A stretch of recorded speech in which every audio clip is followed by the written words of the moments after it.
Good morning, everyone. Oh, it looks like I'm behind a pumpkin here. Let me move this. Welcome to a forms class. Today we are going over the financing addendum. We're going to do a deep dive, getting into the forms manual, going over issues and I guess horror stories, just to be able to kind of like tie things together. So let me go ahead and share my screen.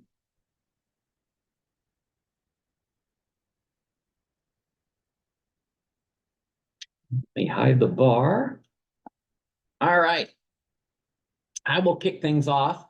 But before I dive into the actual form itself for the manual here, we need to kind of go back a little bit into Form 21. And we have to talk about the Jerry Maguire clause. If I don't talk about that, it doesn't really tie things together in the right way. So what we're going to do is jump on over to Form 21. And in the boilerplate language of Form 21 is this little section here that I call the Jerry Maguire clause. And it says purchase price. Buyer shall pay to seller the purchase price, including the earnest money, in cash at closing, unless otherwise specified in this agreement, period. So the first things first, without any other forms, they're telling you that this deal is going to be all cash. It's all cash, everything, earnest money, everything, unless otherwise specified. So it's really a key point to understand that buyers need to have their funds. Okay, so let me get into the next section. Buyer represents that buyer has sufficient funds to close this sale in accordance with this agreement and is not relying on any contingent source of funds, including funds from loans, the sale of other property, gifts, retirement or future earnings, aka stocks, except to the extent otherwise specified in this agreement. The parties shall use caution when wiring funds to avoid potential wire fraud. Before wiring funds, the party wiring funds shall take steps to confirm any wire instructions via an independently verified phone number and other appropriate measures. So first things first, we have established that every single deal you're writing is going to be all cash.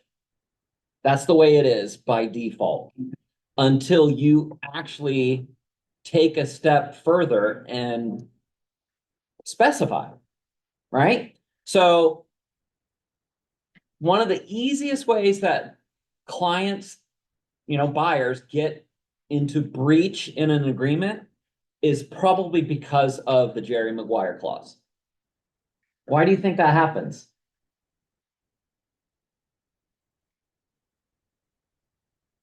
Reading what we just read, what do you think? Zoom people, don't be shy. I'm calling you too. How do you think they become in breach in an agreement?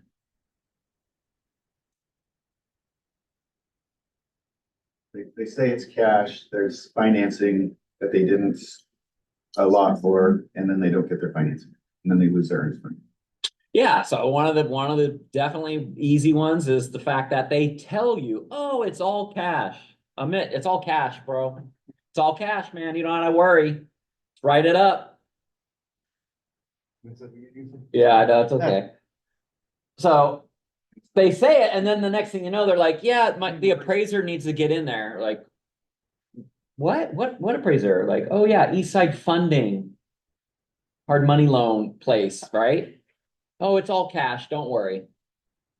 So it's one of those things that every single time, like that's the one that definitely gets people. The second one is pretty obvious, and that's gifts. Gifts is always the one that bites brokers in the butt. Had a broker years ago in the South Hill office, one of our first deals. It's like 600,000. This is way back. I mean, this was like back in 2011. So it's a pretty spendy house. First deal. And she gets it under contract and everything went smooth. Inspection went perfect. Earnest money deposit. Everything was just golden. And all of a sudden, it's the week of closing, and escrow calls and goes, I've got some bad news. It doesn't sound like you guys are going to be closing. And the broker's like, what do you mean? What? Why? What happened? What's going on? Well, we just talked with the buyer, and it sounds like his grandmother is not going to be wiring the down payment, the down payment money. And our broker was like, what? I don't understand what's going on. Like, you have the right deal. I remember saying, like, I think they called me on the wrong deal. Like, no, it's your file. So come to find out, as soon as the grandmother found out that the girlfriend was moving into this home, that she was fronting the down payment money, and she was the one who gave the earnest money. As soon as they found out they're not going to close, the buyer's in breach because it wasn't disclosed. Because of this key phrase in the very first boilerplate language. Oh, I hate this thing. Love it. No, I hate that thing. Right here. This key little phrase, unless otherwise specified in this agreement. If you do not specify, buyer will be in breach. So first one was the cash, all cash, but actually it's a hard money loan. That's a loan. Second was the gifts. Next is the stuff that people always mess up on too. It's retirement or future earnings. So people who have their stuff in stocks, 401k, right? All those types of things, money market, anything it's not immediate. Like I can just get it out, right? Right on my check-ins or savings is pretty much the only two safe places that a buyer should be sourcing their funds from. If it's not in either one of those, then you probably are going to have to disclose it. Another one is the high yield savings accounts. Oh, yeah. I think that they're available, but it can take 2 or 3 days. We had to get an extension because it says savings account, but it's a high yield, so it takes more time to get it out. Mm-hmm. So don't get your buyers into breach right in the beginning of the agreement. I mean, it's just one of these steps. And I joke around, I call this a Jerry Maguire clause. And the reason I do this is because I want you guys to be thinking every single time you're talking with a buyer, I want you to think of like, okay, show me the money. Like, show me, I have to know where your funds are. So when they tell you, oh, Levin, yep, we're buying, we're going to do 20% down. We're pre-approved, ready to go. And you're like, oh, awesome. This is great. The first thing you need to ask them is like, oh, that's great. So your down payment and earnest money, is it all in checkings or in savings? Is it all in checking or in savings? If you ask this question every single time, you're going to get the answers. Like, well, actually, it's in my 401k. I'm going to have to pull that. Like, okay, you have an answer to where now you're probably going to have to need another form to be able to explain that and to protect the buyer so they're not in breach. What about DPA? Aha, DPA is a good one. DPA is perfect example. Even if they're DPA, what question do you think I'm going to make you ask them? Okay, so your earnest money, is that in checking or in savings? Oh, actually, my parents are going to gift that to us. Like you have to ask, it's both the down payment. Think about it, down payment, closing costs, earnest money, all of that has to be sourced, at least for you to know where it's at so that you are not writing a deal and putting them into breach right from the beginning.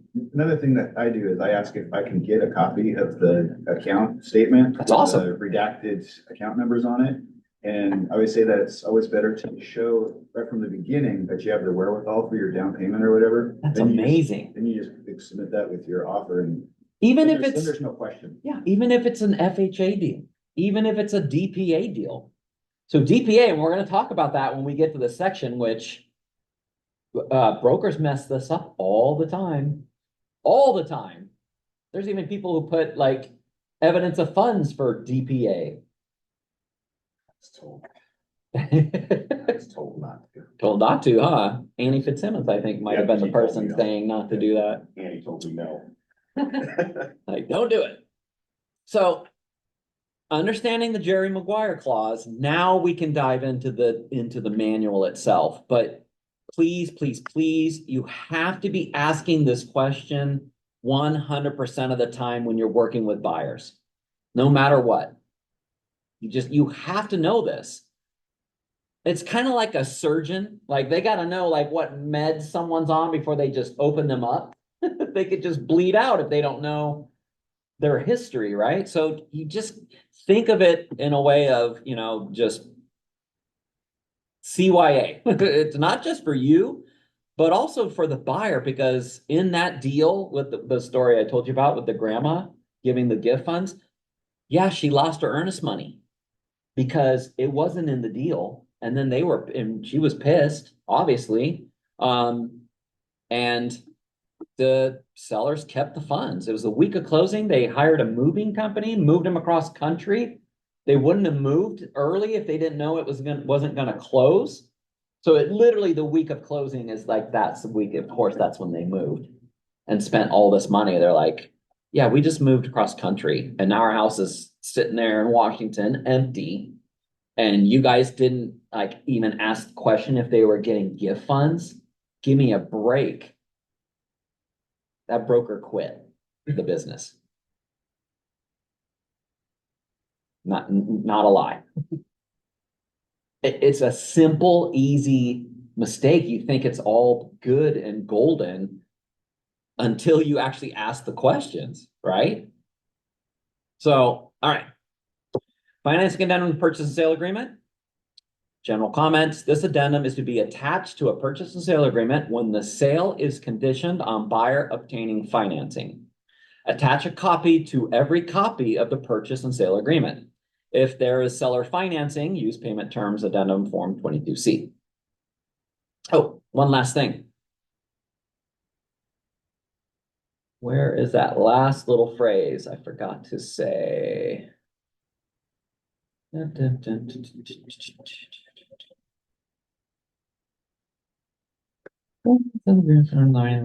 hold on.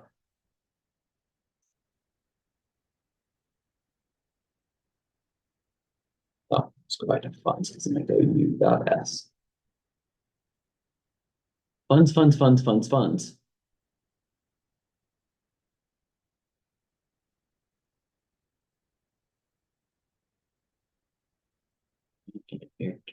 No, no.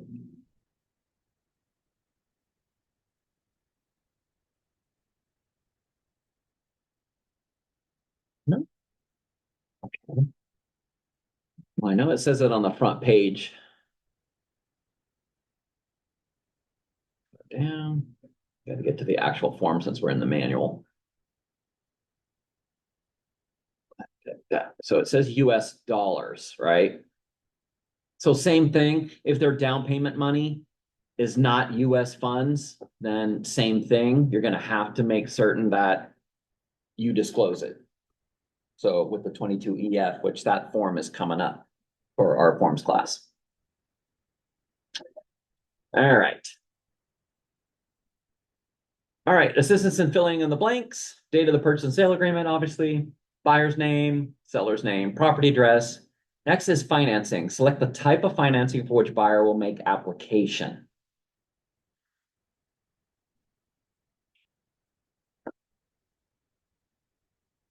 So selecting in number 1A, deciding what type of loan type, how are you going to know?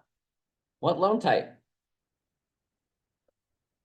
Pre-approval letter. It's on the pre-approval letter. Yeah. Shouldn't you connect to the lender anyway to see what's going on? Yeah. before you're starting to dive in, with an offer with a buyer, you should definitely bring on the team, right? You need to have your team all together, get the lender, communicate with them. Are there any special needs or wants? Do we have to have closing costs for this buyer? They're the ones who are supposed to have sourced their funds and understanding exactly how much money they have in their accounts, their tax statements, everything, right? They're supposed to know this stuff, so you should definitely communicate with them before you're writing an offer. It's just know if it's pre-approved or pre-qualified. Two different words mean different things. Yeah, there's some online loan companies these days. You can literally hop online, put in your info. This is how much I make a year. Not even with a freaking social security number in it. Nothing. Just like, yep, you're approved. This is your pre-approval. Wow. Print it right out. PDF done. We had this buyer, I don't know, working with one of our brokers earlier this year. And our broker was like, I can't talk to a single one of these lenders. I've told him over and over again that like, this is probably not a good idea. He has 5 pre-approval letters from all these different online places I've never even heard of. And look at this one. I went and checked it out, and it literally, you don't even need a social. And I was asking all these questions, asking the Jerry Maguire clause question, where's your fund? Do you have your down payment? And he's like, yeah, I've got that. Okay. Oh, is it in checkings or in savings? I will have it. Okay. Well, this doesn't sound very strong. I don't want to write a deal and have you lose your earnest money. He's trying to explain and protect them. And they finally get under a deal, and then they could not get a hold of the lender. Just couldn't hear from anybody. And then it was like the buyer didn't deposit his earnest money, and he kept wanting to go back to the house. It was really weird. So he's like, we're done.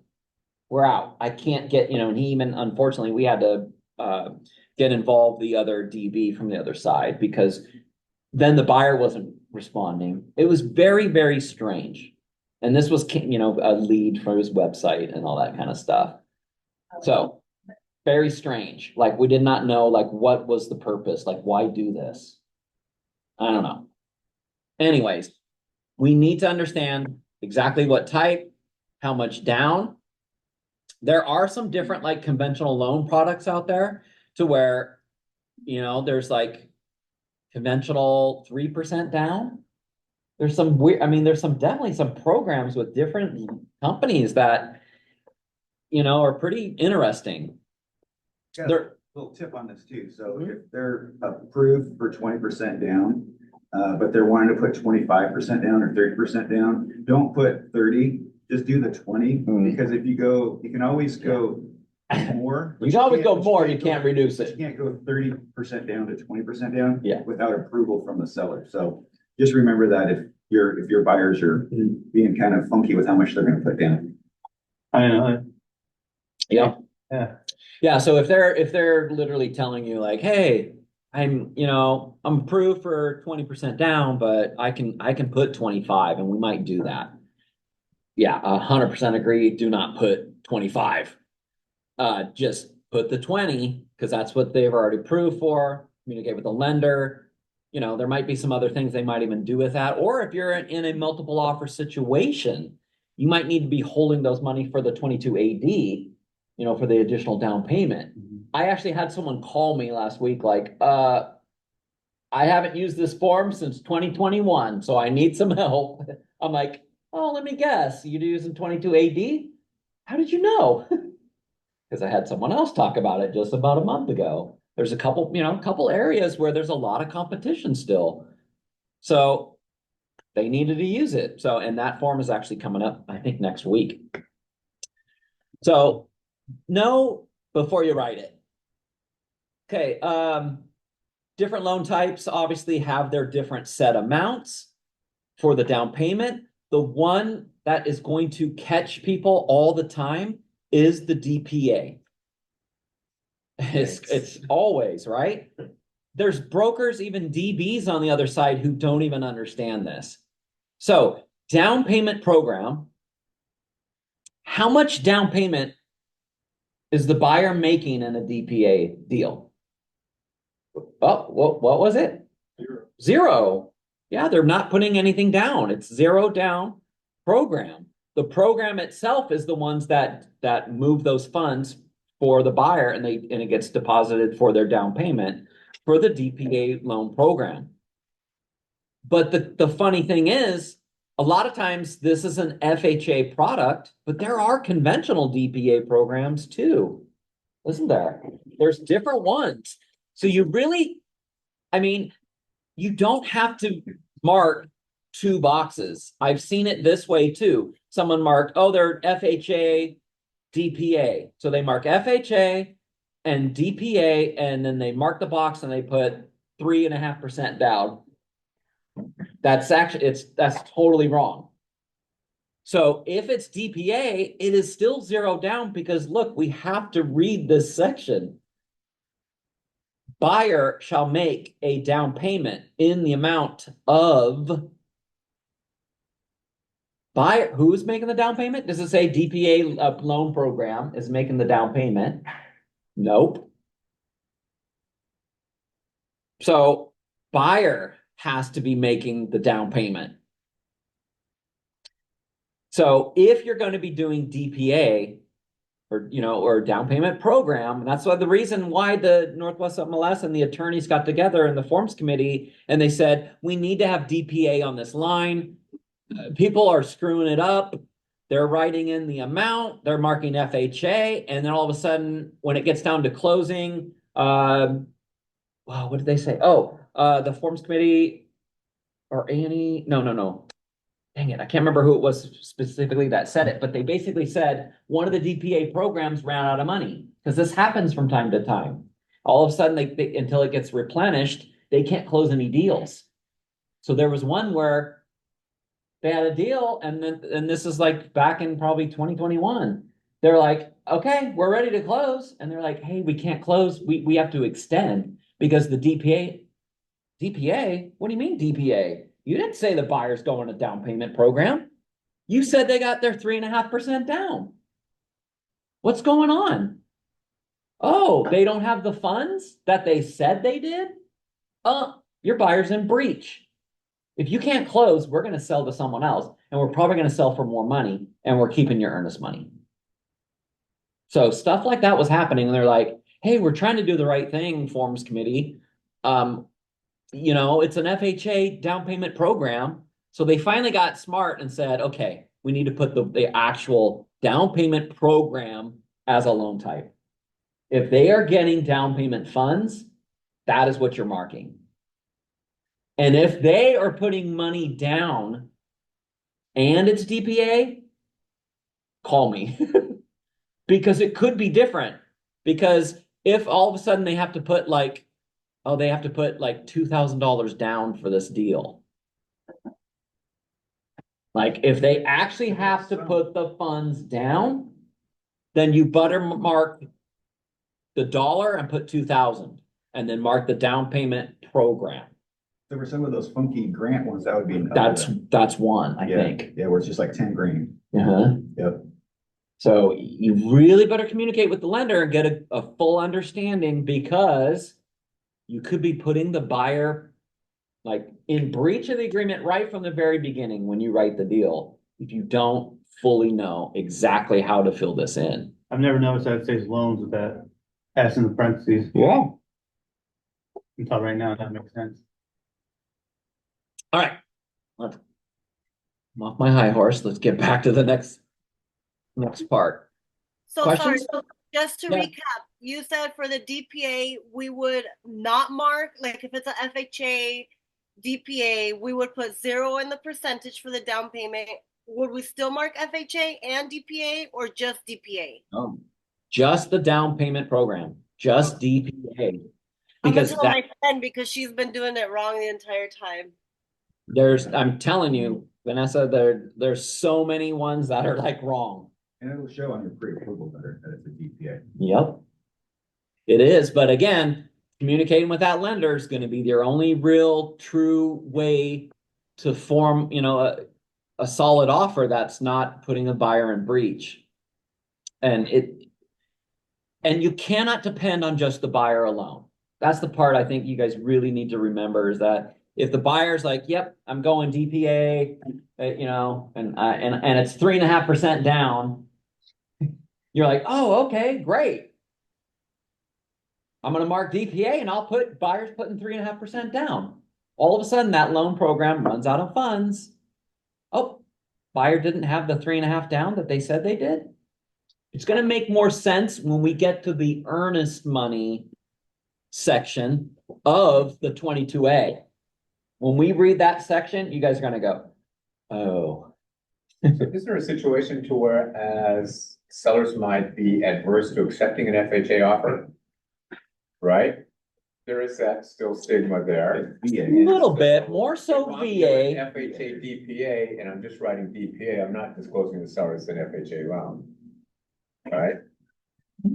So would that, should that be disclosed to the seller as an FHA loan with down payment assistance?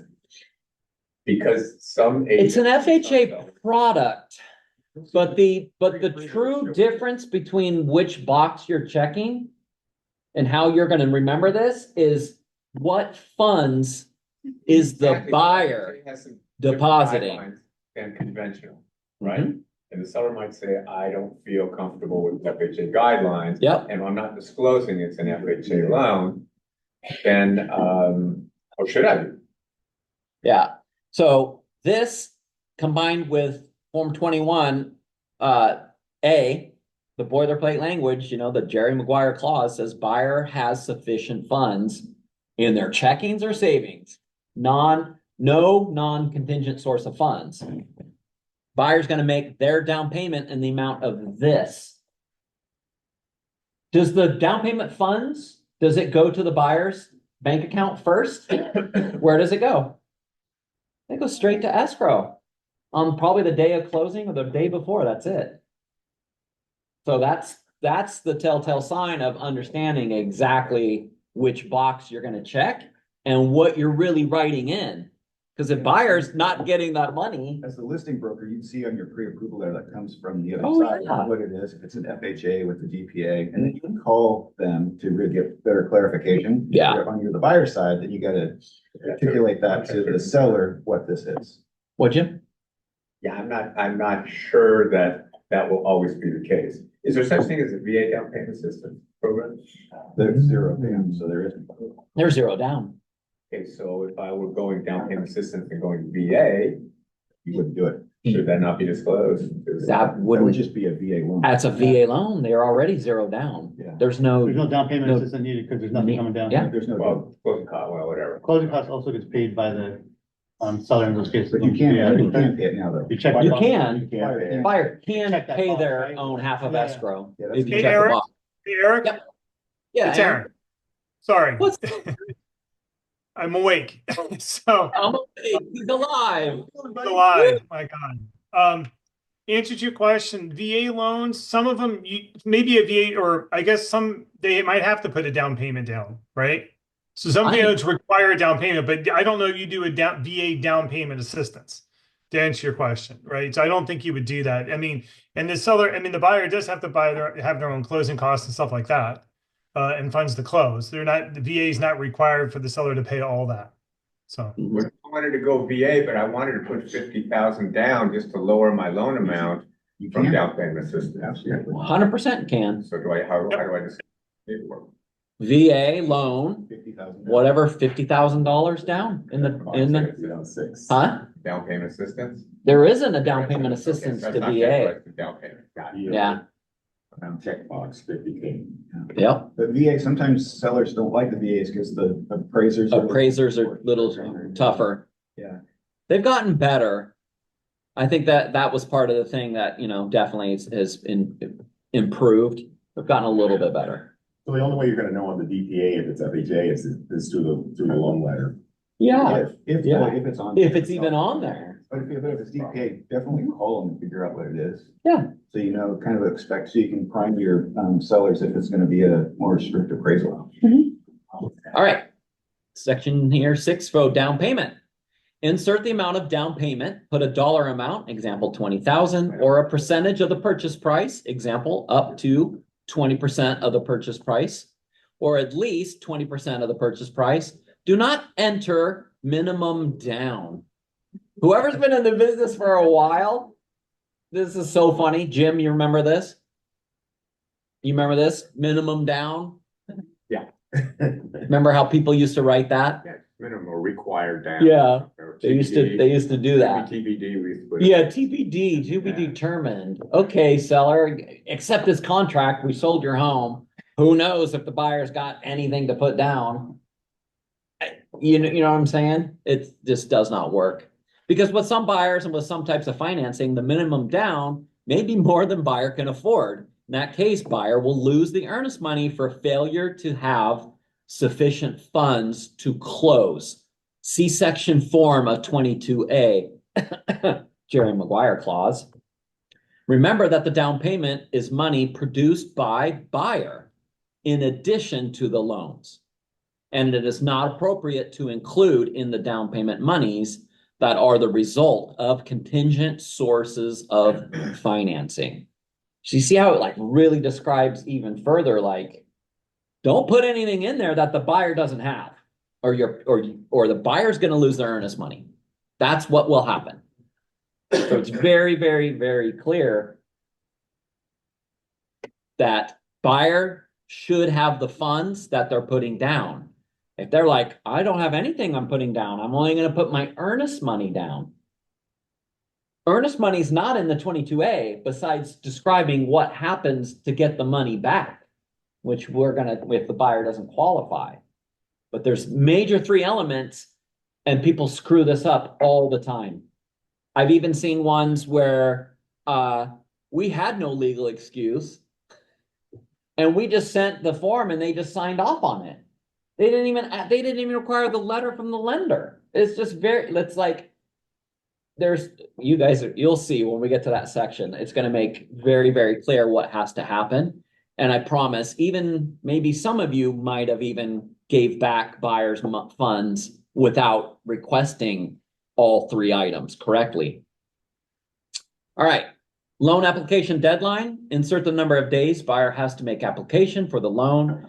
Application is defined as the submission of buyer's financial information for the purpose of obtaining an extension of credit, including buyer's name, income, social security number, if required. Yeah, it's required. The property address, an estimate of the value of the property, purchase price, and the loan amount. So deadline defaulted to 5 days. Obviously, 5 days or less, computation or time applies. That means weekends and holidays do not count. So I got a question. Yes. There's a pre-approval or you've already been underwritten. That's better. Does that constitute applications been made? Sure. No. You're right. No, No. it's not. You gotta have the property address. It has to be the property, right? Correct. Yep. Yeah. So see, a lot of us think that just because you've been underwritten or pre-approved, that's application. Oh, They have to actually do the full, you gotta do the For that application property. part for Yeah, that specific property. Send out your- And they send it out. Hey, Aaron, Yes, sir. want to chime in on that one? Is it Yeah, I 3 was days? trying to. Yeah. So all the elements of the application, most lenders have everything, but the last piece is the address. So theoretically, if I have done a pre-approval and you go, hey, Aaron, these clients are, well, it's recorded. So anyhow, these clients are thinking about buying this house. I guess theoretically I would have to disclose now I have an address for that house, even though they're not under contract. But ultimately the thing is that I have all the elements but the actual address. Once I have the actual address, that creates a loan application. So And then I you check send- them on every file to make sure that we don't do, if you want to be aggressive and sometimes you put 1 day or whatever it is, I want to make sure that as soon as I get that contract, I'm making an application with that time frame.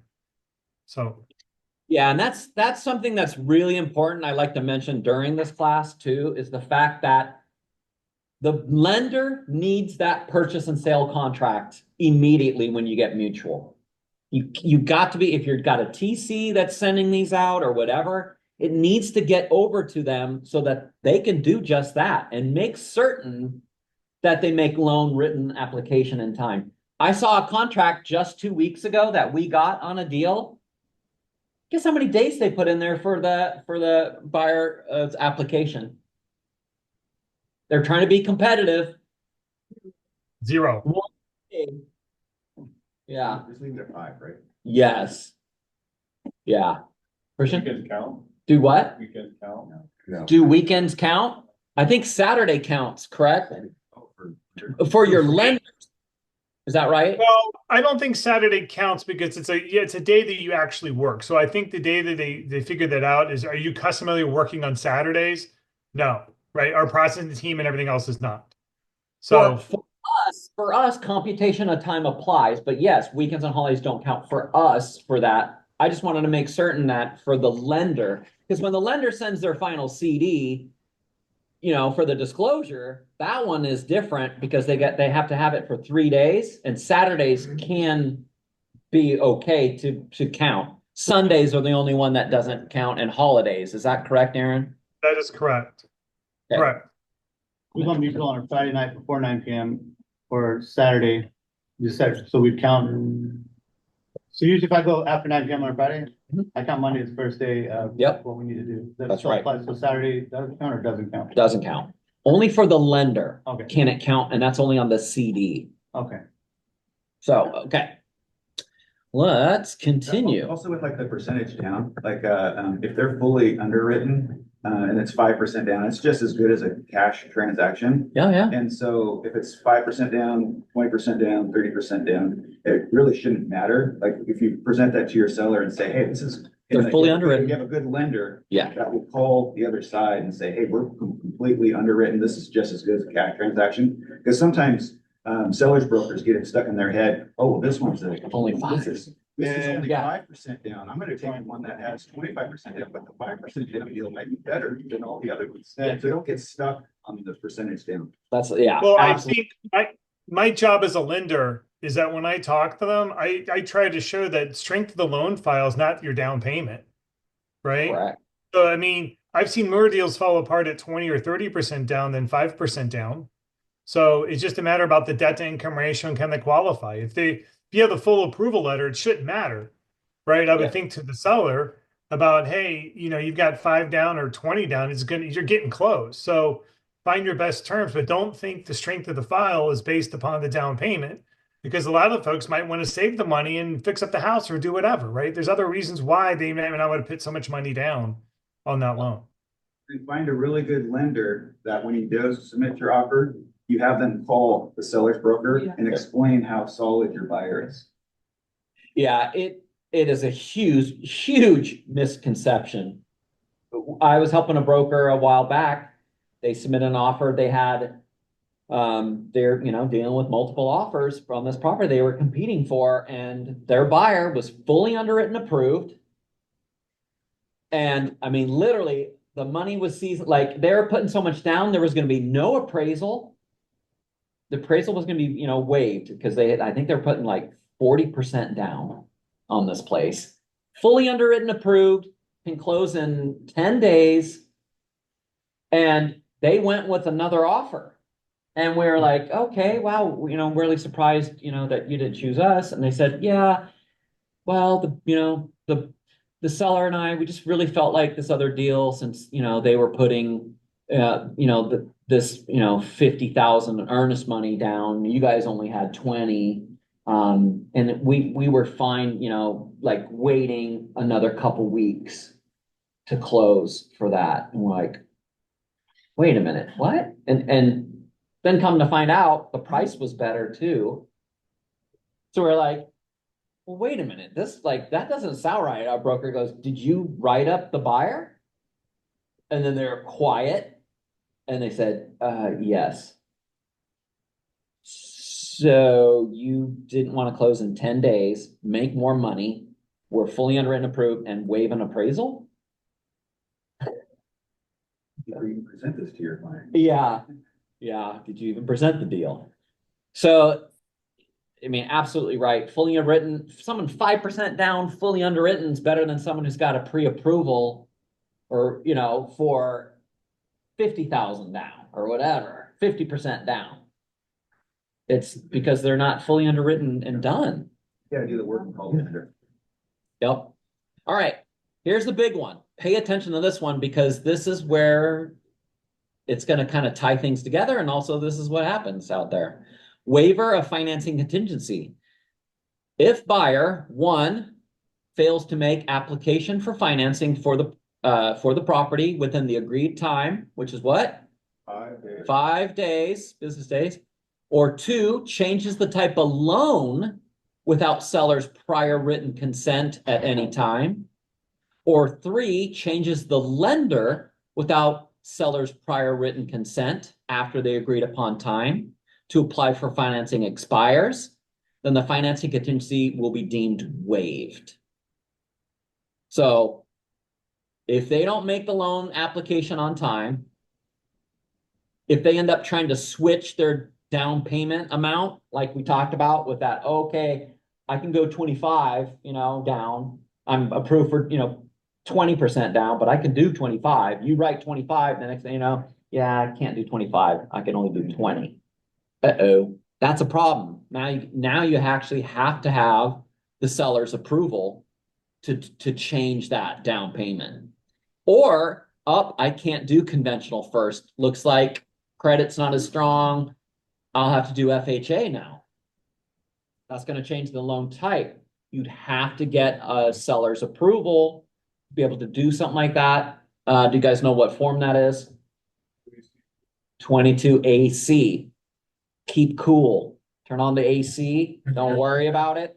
Get things worked out, change it to the loan type. So you would absolutely use that to get the seller's permission for either one of those changes. Is there a form specifically for, like you said, you were gonna put 25% down for the down payment, but now you can only put 15? Is there a special form or is it just? Same thing, 22AC. Because it's all going to depend on what loan type now does it change to. Oh, now it's a conventional 5% down. Oh, you were doing 20. Right? That's a big difference. You can change it if you have 20% on there, then they decide to put 25 or 30 down. You don't have to do anything. Yeah, because if they're putting more down, it's not a problem. Back in the 2021 time, we were hearing lots of stories about brokers who were cheating and lying out there and writing deals, telling their client, don't worry, look, I know how we're going to win. This works every time. Just go with it. Hey, buyer, I know you're approved for FHA, 3.5% down, but we're actually going to mark conventional. Okay. And we're going to put 30% down. Okay. So then they think, and it doesn't matter because you're approved, you're good. And as long as the lender closes, they'll never even know. They won't even know this. Until it doesn't close. Yeah, until it doesn't close, until it's late, or until it shows up on what's going to happen when you're in the week of close or the couple days before closing. What do you get?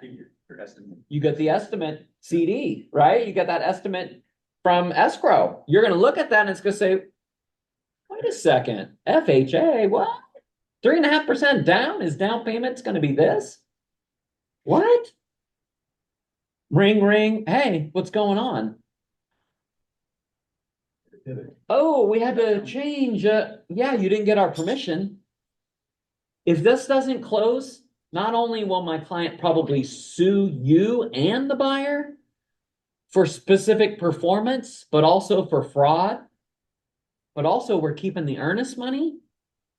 I mean, of course, then the buyer's in breach. They don't have that. They're not putting that down.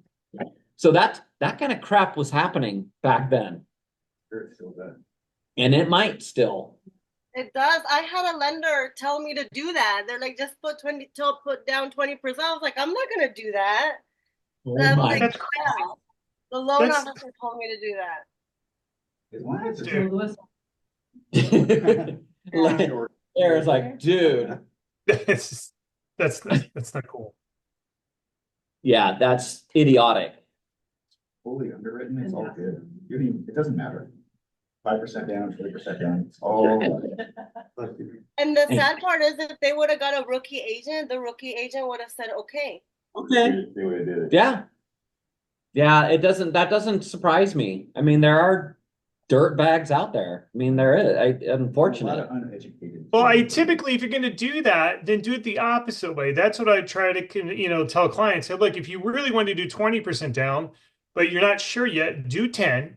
Tell the listing agent, hey, I can do 20. I'll tell them they can do 20, but right now that's what they want to do. If they want to put more money down, that's fine. Again, the strength of the file is not the down payment. It's, hey, it's been underwritten at 10% down. They want to do more. So we're just going to do 10 right now. But if the appraisal comes in at normal, I don't have to add any more to the appraisal, then I'll put more money down. So those are the kinds of things that I try to explain on that. Yeah. But don't do 20 and go to 5. No. That'll sink them if something happens. Yeah, other way, going up is fine, going down is not. Now, I got a pop quiz for you guys, and this one's a tough one. So, this is the situation. Your buyer had a pre-approval letter with the lender, and it's going 5% down conventional. You are 2 weeks into the deal, and all of a sudden the line goes, I can't do this loan. I can't get you approved. I'm sorry, but I'm gonna have to deny you. Here's your denial letter. Can the buyer go to a different lender utilizing the same down payment, 5% down conventional, same loan type without seller's permission? No. I hear no. I heard one yes. Think. I hear another no, another no. Think about it. Without seller's permission to change to a different lender. We read it. 3 days. Well, you have 5 days to change to a different lender. In the beginning, they could switch to someone else. Not 2 weeks in. Not 2 weeks in? No. I did it once. You did it Yeah, without getting the permission? yeah. No problem? Closed? No problem, closed, yeah. Mhm. No one said anything? Yeah, it was like almost 3 years ago. It doesn't say who on the contract, it just says what type. So I'm gonna say, even though it's a little sketchy because you gave them this pre-approval letter, that it would still be okay. You know the lender too that I went with, I'm in the home trust. Oh, yeah. He told me, because I talked to him, he said, Eric's a great guy, man. He's like, they're gonna love it there. Like he helped, and when he came on the deal, it was like the most horrific part of my life. Mhm. And, my client, who's also my friend, decided to jump lenders because his lender over 20 years pissed him and his family off. No. I know, I was like, yeah, it's seriously, like my mind was like, because there's so much going on. Yeah. But he did it and redid the appraisal, got everything done, and it was 8, 9 days to do it all. I couldn't believe it. Yeah. All right. You guys ready for the answer? Yeah. They can't do Yeah. that. That's a yes. But why? Why would that be a yes? As long as they make it to the end of the table, they're not breaching the contract, right? Well, what does buyer's job? What do they have to do? They must do they have a good faith Oh. effort to secure their financing, correct? Mhm, mhm. The first lender actually denied them. They have the proof. Right? They did not make a change to the loan type. They went to a different lender. That lender goes, yeah, I totally can do this. Not a problem. This happens from time to time. It's very rare. But you're okay to do that. Where you'll get in trouble and where you can't do that and where you do need permission is if they change the loan type, the program, the amount, or it's like, oh, I got a better rate with this person. I'm just jumping ship. After the 5 days, the 5 business I guess that makes days. sense because in the contract, it doesn't state what the lender is. Correct. It says that you, Yeah, yeah, you're right. So that's one that is very, it's, a lot of people don't know that, but that is the truth. That You is should probably still absolutely. Communicate that as a different lender. Yes, you should be communicating. You want to be great, at this business, at this, at this job. Be overly communicate, communicate everything. Say, hey, I wanted to let you know, hey, the first lender denied the buyer. we don't quite understand if they said they couldn't do it because of this. Here's the denial letter. We have the new lenders in place. If they tell you, oh, you need to get our permission. Actually, that's not true. The first lender denied them. So therefore the buyer is still going forth with their good faith effort to secure financing, So I got a just as question. the contract says they are. I got a question on that. So you are denied. Yeah. How many days do you have to tell the seller that your buyer is denied? And then how many days do you have to find another lender in place to? It doesn't state that. Yeah. It doesn't state the timeline, but realistically, you got to pivot fast. I Yeah. mean, if you're already down the road 2 weeks or so much time and you know that they're not going to get approved and you've got to get it to a different lender, then you got to give them, enough time to do that You anyway. get the denial because you're timely supposed to tell the other side. Yeah, I think it's, tell them in the same day. I mean, You get the denial. and Next now day. And now you have like a couple days to try to find another lender. How do you? boy, But it's typically, not- if you're in that situation, you're not taking a couple days. Cause you already know it's like, oh, great, we got to start from zero. Person's got to get them in, they got to do a lot of work. It's going to be Well, you still have your financing contingency dates, right? So you've got 25 days, whatever it is. So I guess conceivably you can, work anything you can. And then after that time, you would say, look, hey, we had to pivot. Here you go. We've got approval on this end. This is what, I don't know. I mean, Yeah. Yeah. But- I say you line it up, then tell them. Then tell them both, yes. I do the same yeah. thing. Line it up and then tell Good them. news, bad news. Yeah. We're really Yeah. going with this guy. Okay. Okay, gotta continue. Let's see. Back up to the next section. I don't know. I'm feeling, just- Here we go.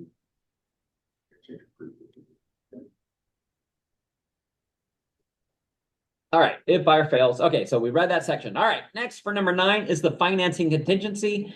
Pay close attention to this. This is definitely, a lot of people don't understand this, either one of these sections. And hopefully you will after this. Okay, so financing contingency, seller's right to perform. Okay, the first section is seller's right to perform. Check the box, if applicable, and insert the number of days that seller must wait before seller has the option of delivering the notice to perform. Who knows what form number that is?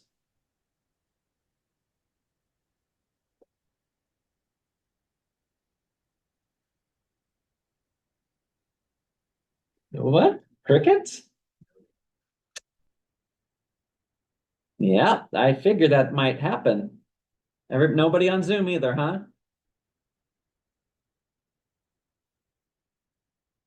Nope. It's actually the 22AR. It's the seller's notice to perform. All right. Done.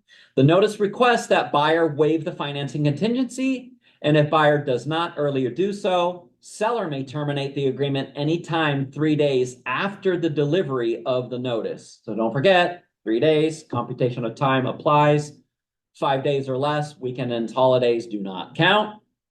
6 days and greater, weekends count, but you can't land on a Saturday, Sunday, or legal holiday. That's the easiest way to remember computation of time. After seller gives the notice to perform, buyer will have 3 days to decide whether or not to waive the financing contingency. If buyer does not waive the financing contingency within the 3-day period, seller may unilaterally terminate the agreement anytime thereafter by giving a second notice. Please note that buyer's ability to waive the financing contingency is not limited to the 3-day time period. However, after the 3 days, buyer is at risk that seller may terminate the transaction at any time. Note, there's always risk to buyer who waives the financing contingency, but it may be the only way to prevent seller from terminating the agreement. If buyer waives financing and for any reason buyer cannot obtain financing, for example, if buyer cannot satisfy the conditions of loan approval or some other glitch arises, then buyer still will be obligated to proceed with the purchase and could forfeit the earnest money or be liable for specific performance or damages if buyer does not timely close. If buyer does not waive the financing contingency, it survives the closing date. Keep this in mind. So if they don't waive, it survives the closing date. Notice of termination.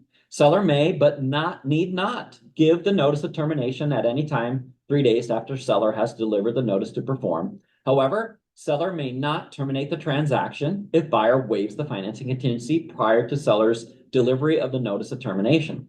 If the seller elects to terminate the agreement pursuant to Section 2A, then seller must instruct the closing agent to refund the earnest money to buyer in the termination notice. This process is designed to allow communication between the parties about the status of buyer's financing so that seller is not forced to make the decision to terminate in a vacuum. After seller delivers the notice to perform to buyer, seller can press buyer to waive financing or to provide seller with information about buyer's loan to make seller comfortable about buyer's financial standing. Buyer will be motivated to keep seller informed so that seller does not terminate the transaction. Okay, waiver of appraisal. The provision on the appraisal are part of the financing contingency. The parties need to negotiate whether buyers waiver the financing contingency under Section 2A also waives the provisions on appraisal. If buyer agrees that waiver of the financing contingency also constitutes waiver of appraisal, and buyer waives the financing contingency, buyer will not be protected by the appraisal provision should the appraisal be less than the purchase price. Phew. Okay, we got to dive into this because this is where you guys are making the decision.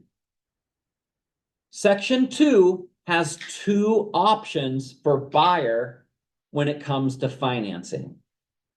The first one, 2A, is seller's notice to perform, and 2B is an automatic waiver of financing.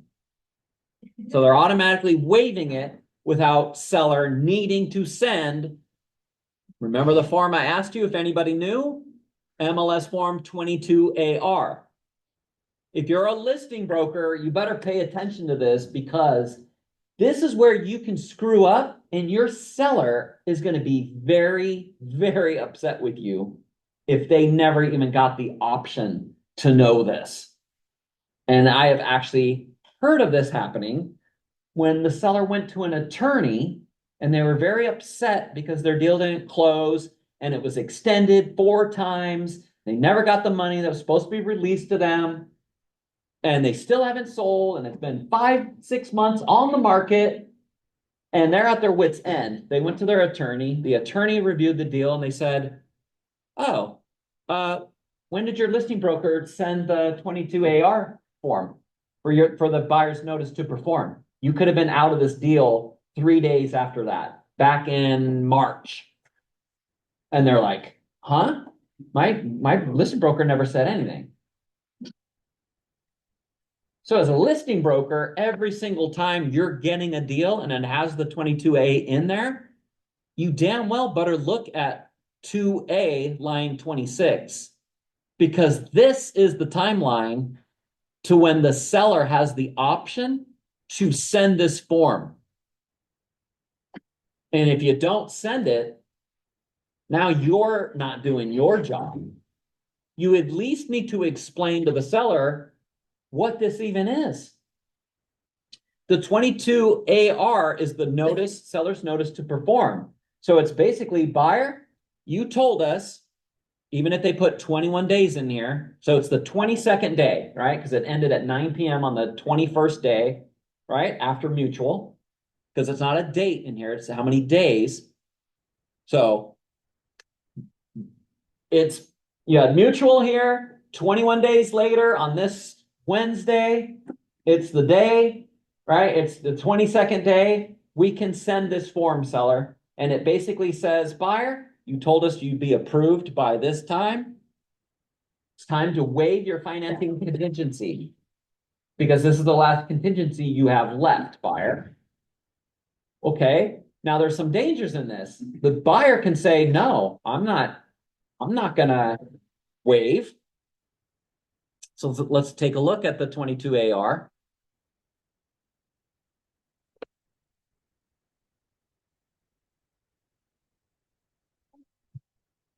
So here it is. You fill it out on that 22nd day, mark the box, seller signs it. Seller requests that buyers waive the financing contingency is provided in paragraph 2A of Form 22A. If buyer does not earlier waive the financing contingency, seller may terminate this agreement anytime 3 days after delivery. So basically you send it, buyer goes, no, I'm not waiving it. I'm not going to do it.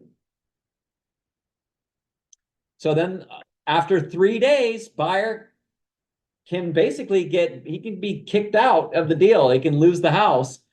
3 days later, you could go ahead and mark the seller's notice of termination. They can sign it and send it, and then they give the earnest money back and move on if they don't respond. This is one of those things where so many times through the years, I've had listing brokers come to me and they're like, hey, I need help. I can't we're not getting a hold of freaking buyer's agent. He's not responding, not making calls. I haven't heard from the lender. It's like, okay, how many days are we in the deal? We're like 28 days in. We're supposed to close this next week. All right, let's look at your deal. Oh, 21 on the 22nd day, a week ago, almost you could have sent the 22 AR for the seller's notice to perform. If they're not going to respond, now you got a way to just kick them out, kick them to the curb. You got to think about it, that our contracts don't have a lot of teeth in them for the seller. This mostly protects who? Buyers. It's mostly protecting them. There's way more contingencies in there. This is one of the only ones the seller actually gets besides the earnest money deposit in the beginning of the deal. If it doesn't happen on time, boom, seller can terminate right away. Next option for a seller to actually walk away from a deal is this, if it's in there. But they don't get to keep the earnest money. No. There's no. No, they don't, which is unfortunate because if it on the ones where it's like really bad and you're not hearing from anybody. We actually got a call here, I think it was a floor call this week where this seller called us and said, hey, I haven't heard from my listing broker in 3 months. 3 months, and they're still active on the market. Like, I don't have any paperwork. I signed this in the summer. I haven't heard nothing. There's a sign in the lockbox on my house. I've had some people try to make appointments, and then we're like, okay, we need to find out who's your listing broker. Oh, I didn't list with you guys. I should have. That's what the seller said. So it's like, can you guys get me out of this deal? No. You're going to have to, here's the information, call them, call the designated broker and say, what's going on, and here come to find out their deal had expired. Their listing had expired after months. I can't list with us now. That's fantastic. Yeah. But it's stuff like that is so frustrating. And it's like seller, they get stuck in the deal, but they have a way out. If you're not going to tell them this, they're going to look at you like they're going to be mad, very, very upset. So you need to make sure that they understand, and your job, you have a statutory duty to that principal, right? Your seller, and you need to be able to explain to them their options and what rights they have in the contract. And this is a huge one. You should also explain it to the buyer agent that in 21 days, expect us to be sending, because they get blindsided and they think you're trying to kill their deal. Yeah. They get all emotional. The buyer gets all emotional. Yeah. So when you're signing the deal, say, okay, in 21 days, we're going to be issuing this notice to you. So make sure your buyer understands what that's all. I've never seen a 22 AR come my way, and I'm mostly done buy side stuff. Yeah. It should be though.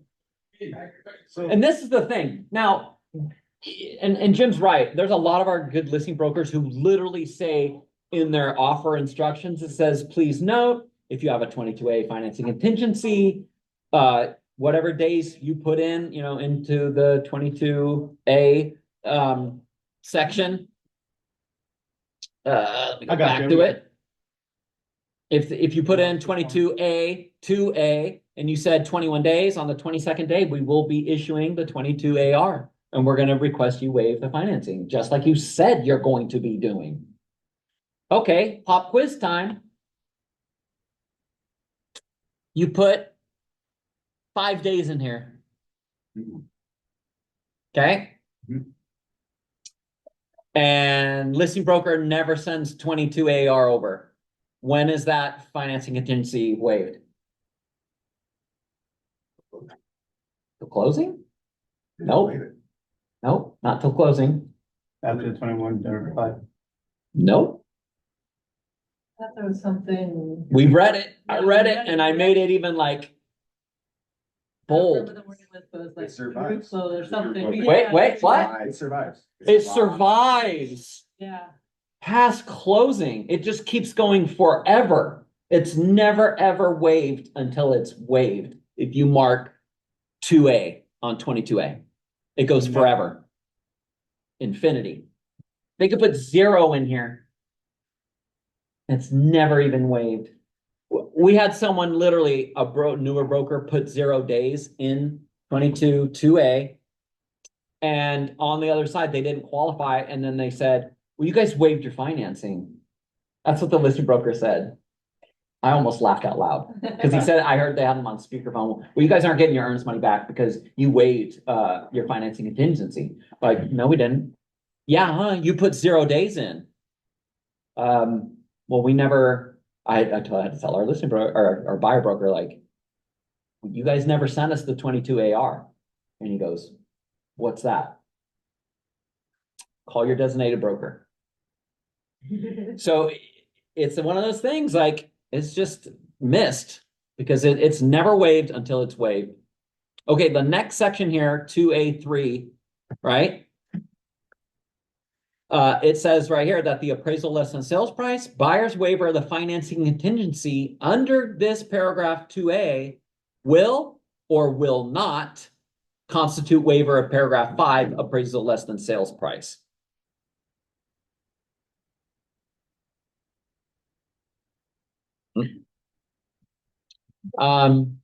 So by default, it is will not. This was very confusing. The forms committee, when they first put this out, they said, surely everyone's going to understand to mark this little one box because we had it as default will.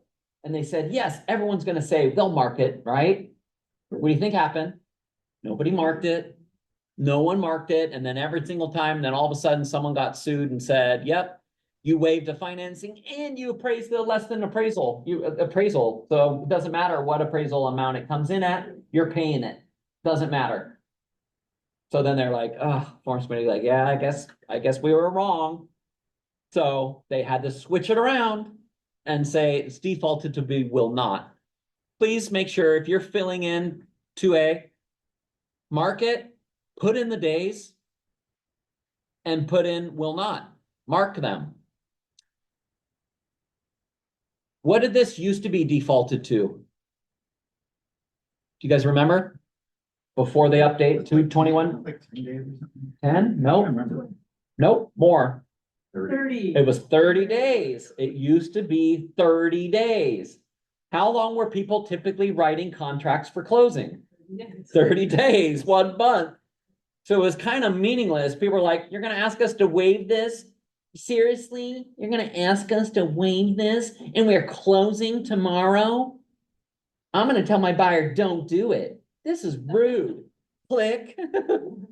Those are the types of conversations because people didn't understand truly how it worked. And the next thing you know, it's right. It's like your financing approval, like you should be fully underwritten, approved, done for your financing well before 30. So they kind of came back and said, hey, let's make this. I don't remember why they said they came up because I asked them, why is it 21 days?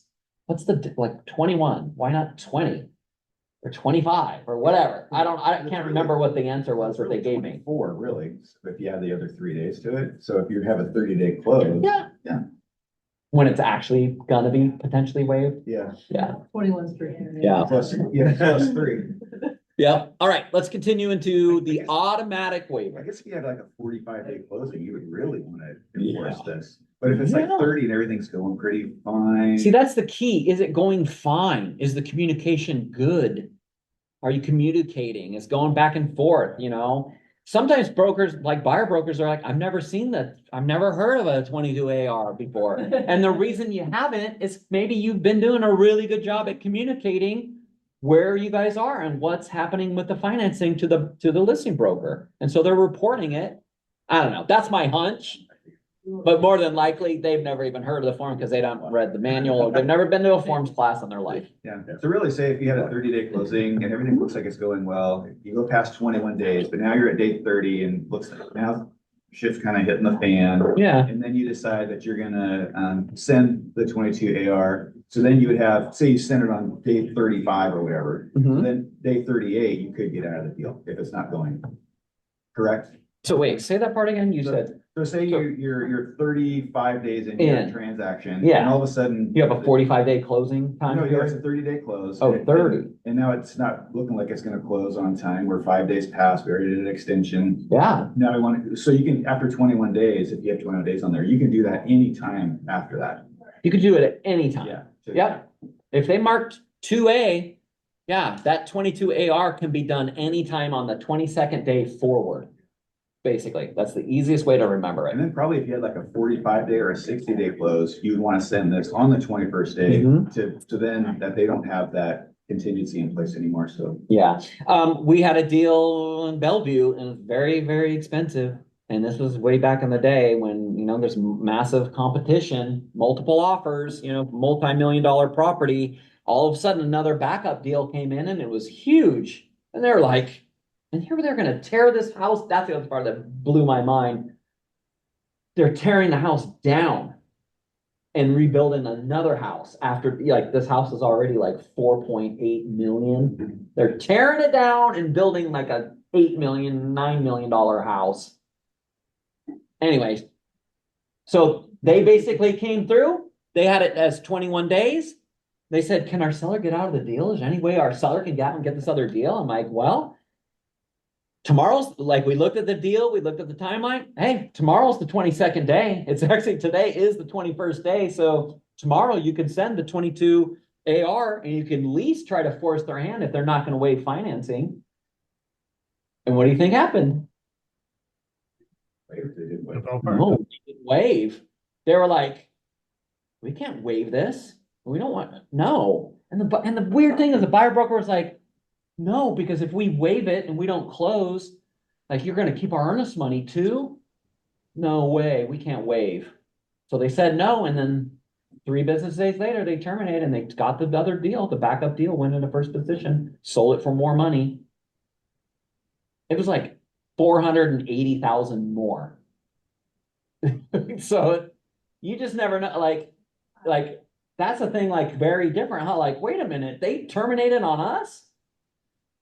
The seller has that power. That's the part, like, you really got to understand and take away from today's session, for listing brokers. The All right, same thing is automatic true- waiver. sorry, quick question. The same thing is true if neither one of them are marked, then a default to the A. Yes. So it says select A or B. A, if neither is selected. That's lazy if you're not marking the box of which choice your buyer's making, for sure. I see this all the damn time. I see literally this section filled in and then honestly, nothing else. There's nothing else even filled in. They just left it all blank. You should be filling it in. As the listing broker, we can just go ahead and send that then. Yeah, it's defaulted to A. Should we, if we are the listing broker, should we clean that up later or what do you suggest? If you're the listing broker and it's not filled in at all, you just know it's defaulted to A and it's defaulted to 21 days and it's defaulted that they will not waive the appraisal if it's less than the sales price. If financing gets waived. So that's all you would have to do, but it doesn't look good. And I will tell you that attorneys, the very first thing they look at is everything filled in?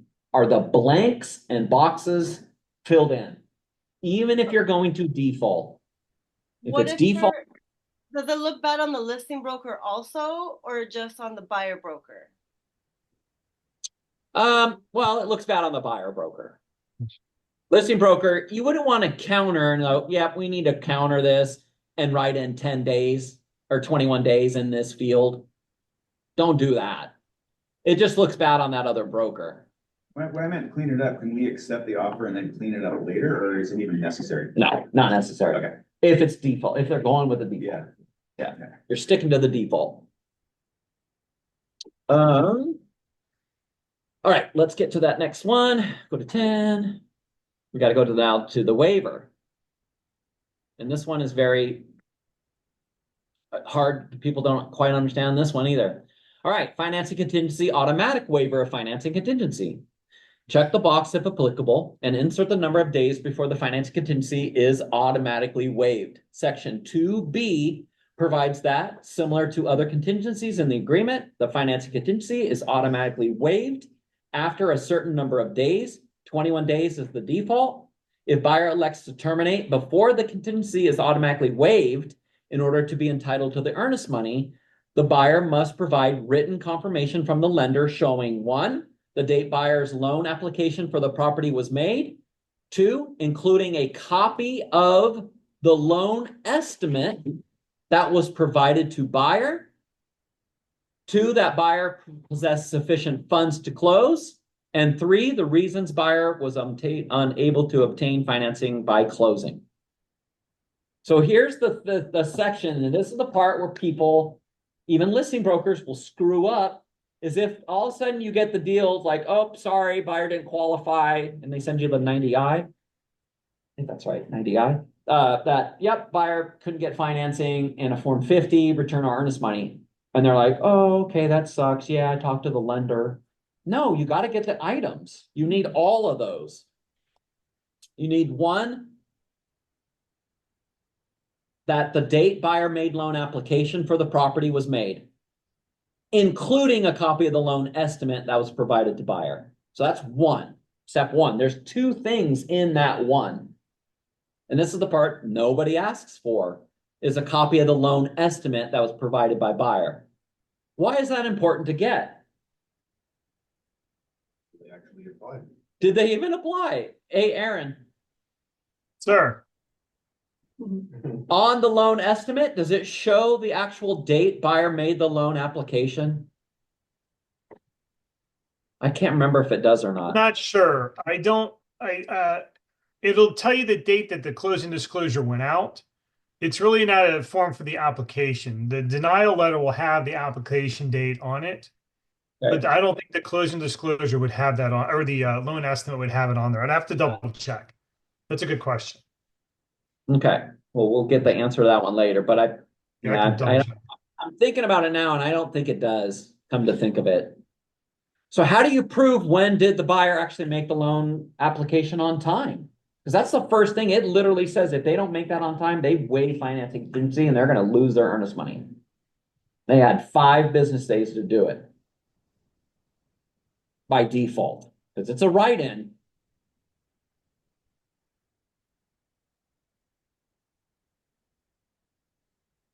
What would be a reason to, as a buyer's broker, to go with the automatic waiver? What would be a strategy to do that one over the first box? The only time you're probably truly going to be marking that is if they're fully underwritten approved.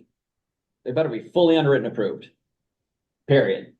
Right? And you got a copy of the preliminary title report. Title looks clean. There's no junk on there, right? Because that's one thing, making sure. And then you're pretty sure it's going to appraise, and you're like, yeah, it's probably not going to have an issue with it appraising, probably, even though you can still protect the buyer for that in the automatic waiver, which is still okay. But you want to do your homework and make sure that it looks good. But if you're in competing offer thing, hey, you put, so many times we saw offers back in the heyday of the super massive competitive marketplace. We'd have brokers sending over offers, no 22A at all. They're like, yep, we're waiving financing. And they're sending it in. Go back to think of the Jerry Maguire clause. What did I say that all of our deals are? Unless otherwise specified in the agreement? It's all cash.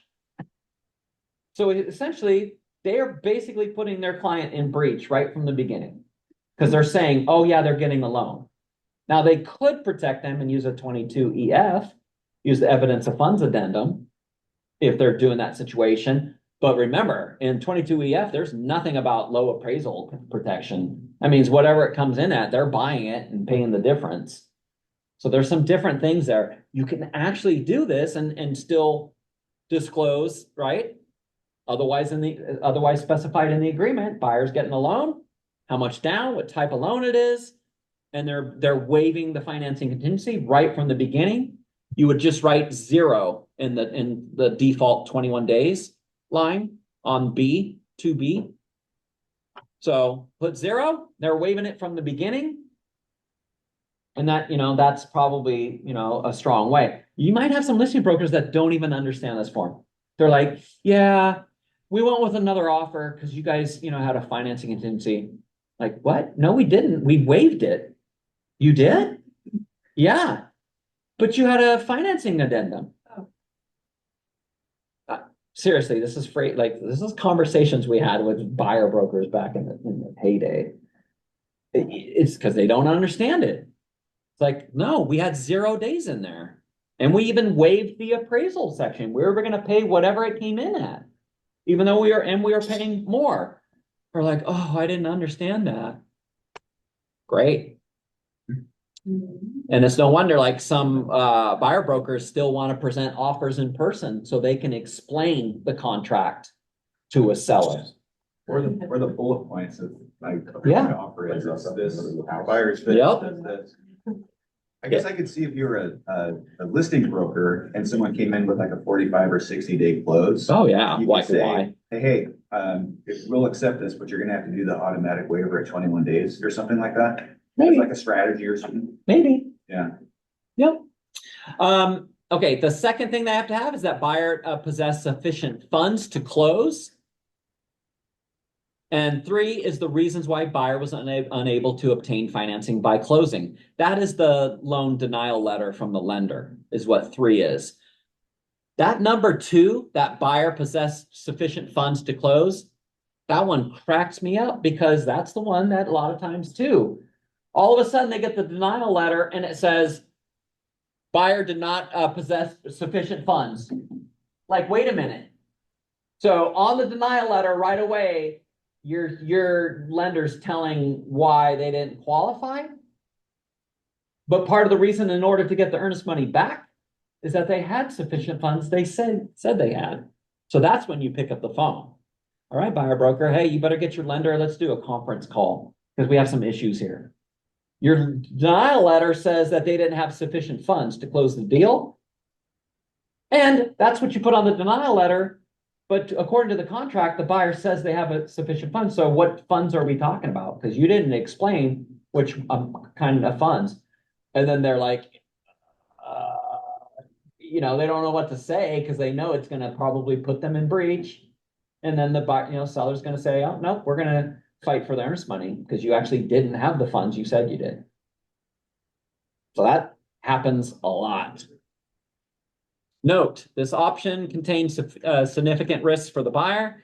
If the buyer agrees to an automatic waiver, the buyer should make sure to carefully select a lender and make complete and thorough loan application as early in the process as possible. There's also a risk to the buyer who waives financing contingency. If buyer waives financing and for any reason buyer cannot obtain financing, for example, if buyer cannot satisfy the conditions of the loan approval or some other glitch arises, then buyer still will be obligated to proceed with the purchase and could forfeit the earnest money or be liable for specific performance or damages if buyer does not close. If buyer does not waive the financing contingency, it survives the closing date. So there it is again, stating that, don't forget, if it's not waived, it keeps going forever.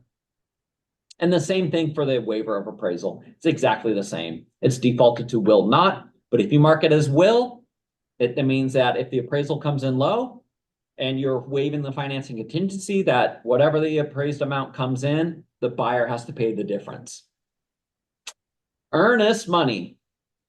If buyer has not waived the financing contingency and is unable to obtain financing by closing after a good faith effort, there's the key phrase, buyer must provide seller with notice of terminating using the buyer's notice of termination Financing unavailable, Form 90I. The earnest money will be refunded to buyer after buyer provides seller with the written confirmation from the lender where buyer applied confirming A, the date of buyer's loan application, including a copy of the loan estimate provided to buyer, B, that buyer had sufficient funds to close, and C, the reason buyer's application was denied. If seller terminates the agreement, the earnest money will be refunded to buyer without need for such confirmation from buyer's lender. 12, loan cost provisions. Enter the amount seller agrees to pay towards buyer's loan or settlement costs, including but not limited to prepaids, loan discount, loan fee, interest buy down, financing, closing, or other costs allowed by the lender. This amount includes any amount that seller will pay for FHA, USDA, or VA loans cost. For FHA, USDA, or VA loans, seller will pay up to $300 of buyer's loan costs for that portion of buyer's loan and settlement costs that the lender is prohibited from collecting from buyer under FHA, USDA, VA regulations. For VA loans, unless the parties agree otherwise, seller will pay the full escrow fee for closing of the transaction. If the amount entered is insufficient to cover those amounts, seller is still obligated to pay those fees for FHA, USDA, or VA loan costs. Buyer's waiver of the financing or appraisal contingency does not change the parties' obligations. Example, seller's agreement to pay for certain loan and settlement costs under Section 3. This gets missed a lot. Listing brokers, they accept a deal that has VA financing. They don't even explain to the seller that, hey, seller, they're getting VA, and they did not mark the box here on page 2, section 3, line 49, that says that buyer shall pay their half of escrow fee. So if that box is not checked, seller's paying the full half of they're paying the full escrow fee for the VA buyer. The buyer has the choice to be able to pay this on their own if they're in a competing offer, but a lot of times listing brokers don't even say this. We had a complaint few years ago. A seller was mad. They're like, why do I have to pay all of this? This is ridiculous. Like, well, you accepted to a deal, that has VA financing, and it says right in the agreement that you're going to pay this. They're full of cost. And they're like, I wish my listing broker would have told me this. It doesn't look good if you don't explain it to the client. All right, appraisal less than sales price. Notice of low appraisal, right? So let's get into 13. Oops. Oh, go back up. Come on. Let's see. Jason, you want to read this one? I'm going to get a water real quick. Sure. Section 5 contains an appraisal contingency for buyer and provides the parties with a process for notice, response, and reply if the appraisal is less than the purchase price. If the lender's appraisal is less than the purchase price, buyer may give notice to seller of that fact. After buyer's notice, seller may, at seller's expense, deliver a reappraisal of the property that is acceptable to the buyer, reduce the purchase price to an amount specified in the appraisal, propose to reduce the price to an amount more than the appraised value, or reject buyer's notice. Section 5 also requires buyer to notify seller if the appraised value is conditioned on the completion and approval of appraisal work order prior to closing. This notice gives seller the opportunity to address any work orders to remove those conditions from the appraisal.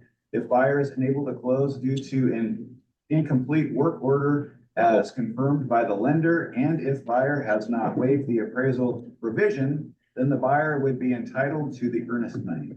The notice of appraisal work order, Form 22 AWO, can be used for buyer's notice. Okay, so 22 AWO is a newer form. It came out just a few years ago, but it is a required form. If there's a condition on the appraisal, even if it's, seller needs to install the CO2 alarm. The seller needs to put the straps on the hot water tank. If anything, even if it's one thing, you're actually supposed to send the 22 AWO. Buyer signs it, and then you have to include the actual work order on the appraisal, just that page. Don't send the whole appraisal over as property of the buyer. but you send that over with the 22 AWO, and then that satisfies what you're supposed to do. Most of the time, brokers just call the listing agent and go, yeah, it looks like there's some work orders. You need to, we have to have the seller install hot water straps. If they don't do it, we don't get the loan because the appraiser has to go back, or they have to get photos of the actual hot water tank. I know it's dumb, but there's a form for that. You hear it, we say this all the time in forms class, like there's a form for that, there's a form for that, there's a form for that. Pretty much there's a form for everything under the sun. That's why there's almost 300, 400 forms total if you went through them all. So just know that if there's any work orders, you are supposed to send that. If the appraiser just asks for photos, can you just send those? Would you, even if they, should you still do the form? If they just say, hey, just send us a couple photos of this when it's done. Yeah, I mean, that's the thing, like seller has to know that there's a notice for them to do something on the home. Why this came about is because buyer brokers are like, yeah, the appraiser said he's not going to give the loan if he doesn't cut the lawn, paint the house, rewire the whole home. He needs to replumb the house, actually needs a new roof, or he can't get the loan. You're going to get stuck with this house seller. And they're like, where's the proof? Give me the proof. Like, I can't send you that. That's the property of the buyer. Crap like that was going on. And so prove it. Well, now there's a form for the notice. And and it says right on there that it's the attached appraiser's work orders. So that's why this process is actually in place, to make sure everybody plays fairly and that it is documented, right? It's actually truly documented in the deal. All right. So last section before we are done. Sorry, we've got a couple minutes over.